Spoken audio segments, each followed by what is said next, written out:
Hello, I am Shakuntala. Welcome to my channel.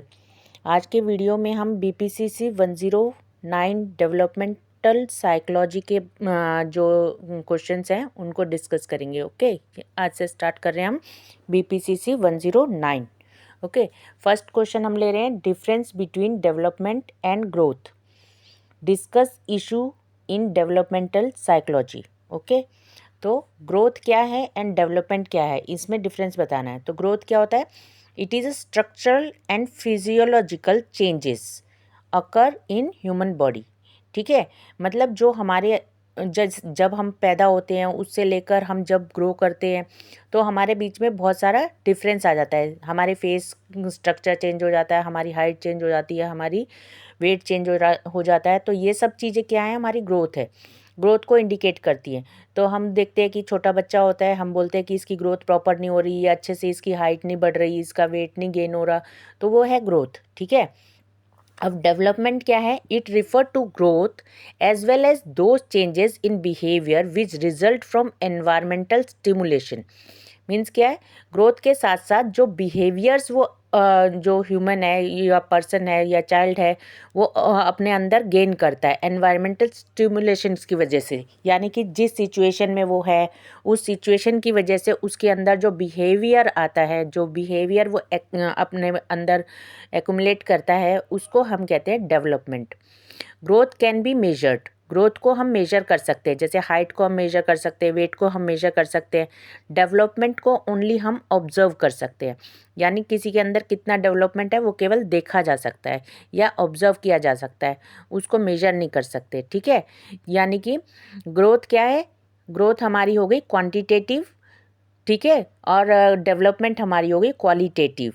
ठीक है, growth stops at maturity. Growth जो है मैच्योरिटी पे स्टॉप हो जाती है। अब तुमने देखा होगा कि एक लेवल, एक टाइम आता है उसके बाद तुम्हारी हाइट बढ़ती नहीं है, यानी कि एक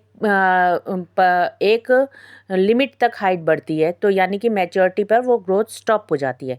लेकिन डेवलपमेंट पूरी ज़िंदगी चलती रहती है।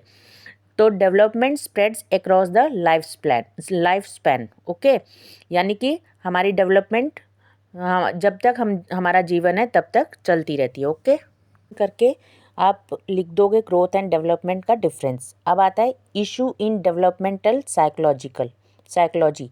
इश्यूज़ क्या होते हैं डेवलपमेंटल साइकोलॉजी में, वो हमें डिस्कस करना है।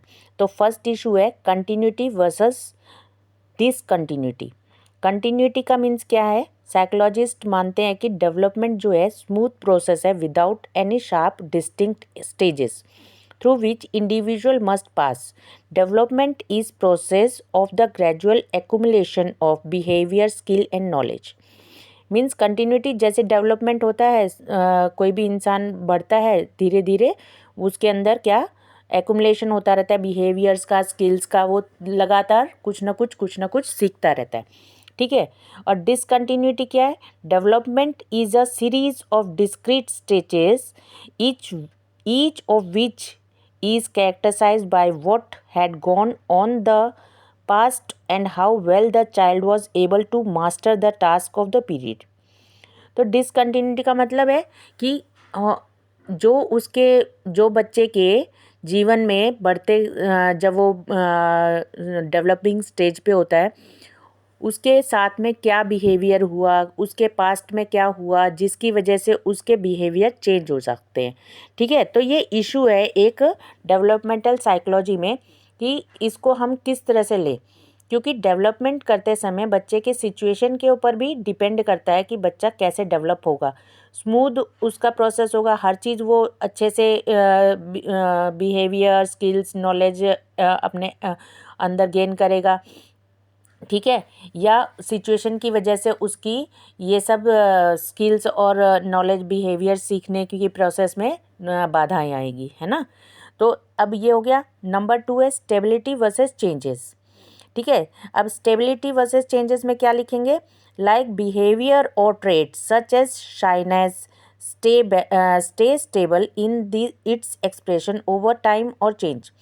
ठीक है। तो जैसे कि कोई ट्रेड्स की बात करेंगे हम, जैसे शाइनेस हो गया, या कोई बच्चे के अंदर हम देखते हैं कि स्टार्टिंग से वो शाइनेस है, क्या वो शाइनेस उसकी कंटिन्यूस पूरी लाइफ स्पैन रहेगी, या वो चेंज हो जाएगी, या एनवायरनमेंट की वजह से या कोई कंडीशंस की वजह से उसके अंदर उस कॉन्फिडेंस आ जाएगा। तो ये सब चीज़ें हैं जो डाउटफुल रहती हैं।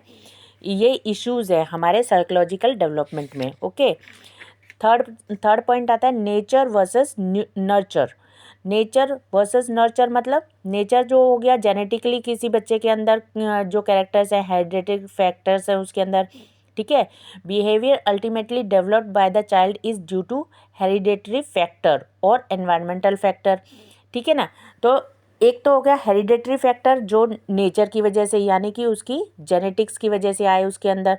एक होता है नर्चर यानी कि एनवायरमेंटल फैक्टर, यानी कि वो किस माहौल में है, किस एनवायरनमेंट में है, उसकी वजह से कैसे उसकी परवरिश हुई है, उसकी वजह से उसके अंदर जो डेवलपमेंट होता है या उसके अंदर जो चेंजेस आते हैं वो होता है नर्चर, ठीक है। तो इस तरह से कोई भी ये हमारे 3 इश्यूज़ हैं, मेजर इश्यूज़ डेवलपमेंटल साइकोलॉजी में, ठीक है। इन्हीं को तुम एलोबरेट कर दोगे, ये हमारा 10 नंबर का क्वेश्चन टोटल मिलाकर हो जाएगा। ओके।